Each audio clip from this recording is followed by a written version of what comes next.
word evaluate means get a value. We should get an answer that's just a number here.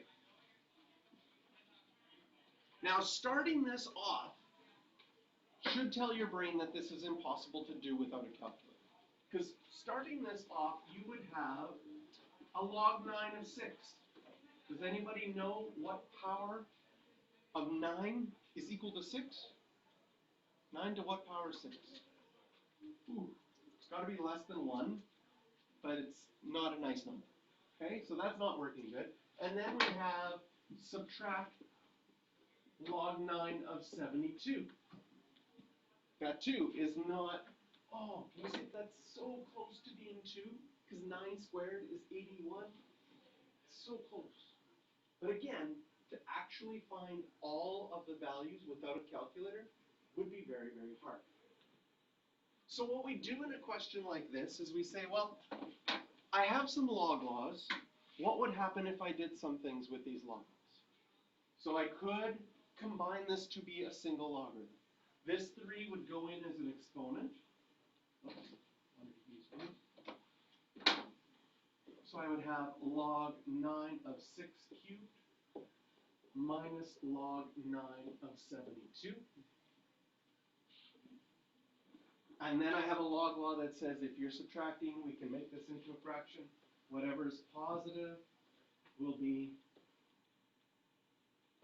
in my numerator. Whatever is negative is in my denominator.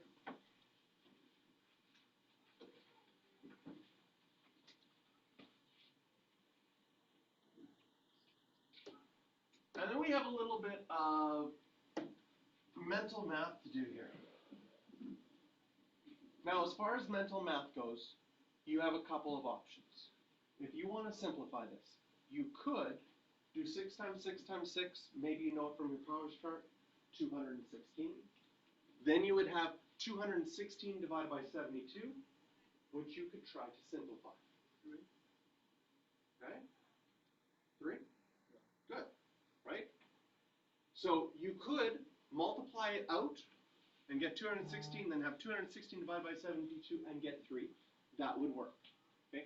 I'm going to show you, though, that sometimes multiplying things out is harder mental math than just working with the numbers that you have.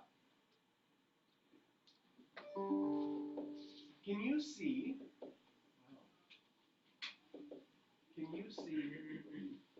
that 72 is 36 times 2, and 36 is 6 times 6 times 2. And can you see on the top that you have 6 cubed, which is really 6 times 6 times 6, and that those 6's would simplify really nice. And then instead of having to do 216 divided by 72, your math is now 6 divided by 2. Still 3, but do you like this? These numbers are nicer to work with. So we get log 9 of 3. Now, some people can just see this and get the answer. And some people need to work at it. What is this asking? Log 9 of 3 is asking 9 to what exponent is equal to 3? A half. So those of you that can write a half, that could be your next step. Just equals to a half. If you don't see the half, if you forget that a half is a square root, and the square root of 9 is 3, and you're stuck, then you would probably go to the steps that we were doing yesterday where we said, let x equal log 9 of 3. Use your definition, say the base is 9, the exponent is x is equal to 3. Are these on our same powers chart? Yes. I can write 9 as 3 squared. So then I would have 3 to the 2x equals 3 to the 1. So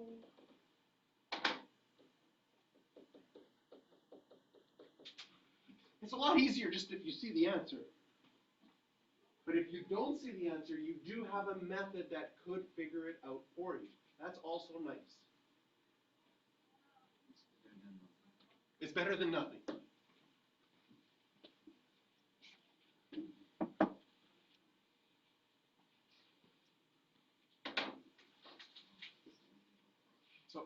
is equal to a half. Then we'll scroll back up. Everybody ready? Okay.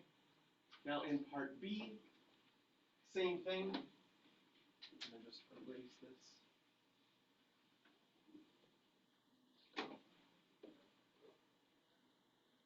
If I want to evaluate this, I'm going to try to combine it first as a single logarithm. Step one is putting all of those exponents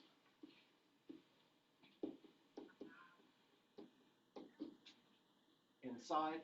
Then I'm going to ask myself, do I have all the same base? Yes.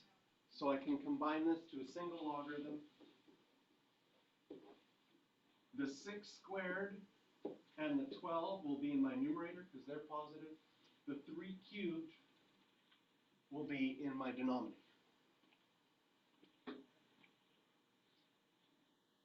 Mental math-wise, 36 times 12, easy? Got 432?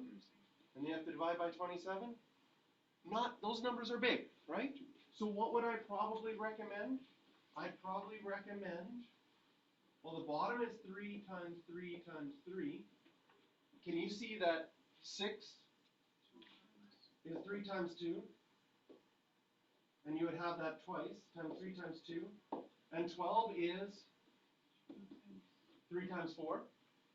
If you do it this way, it's all multiplying. Your 3's would all simplify. The base, oh, I forgot to write the base. Very important, the base is still 4.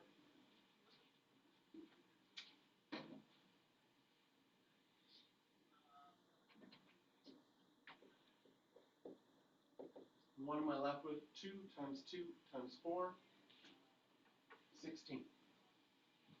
This one